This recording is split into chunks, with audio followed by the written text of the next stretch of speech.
वो कहते हैं हम तारों से बने हैं, उन पुराने सितारों के टुकड़ों से जो लगभग अरबों साल पहले विस्फोट कर इस पूरे ब्रह्मांड में बिखर गए।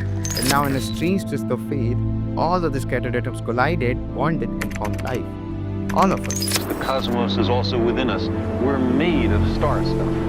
We are a way for the cosmos to know itself. You know, every heartbeat, every thought, every neuron firing are all the echoes of an unimaginable explosion somewhere out there in the universe. Under extreme temperatures and pressures, these stars went unstable in their later years.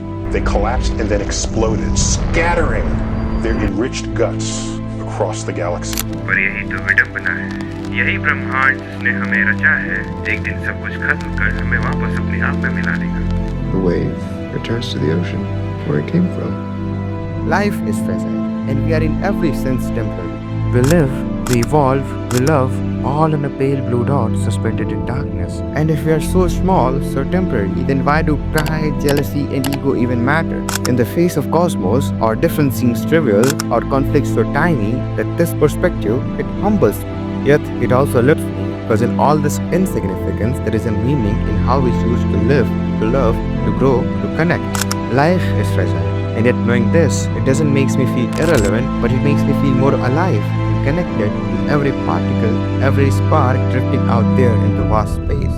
And whenever I look up at the stars, I wonder, are we just the universe trying to understand itself, or are we simply a brief flash in an endless void? A spark that will eventually fade, but one that for a fleeting moment burned bright enough to ask why.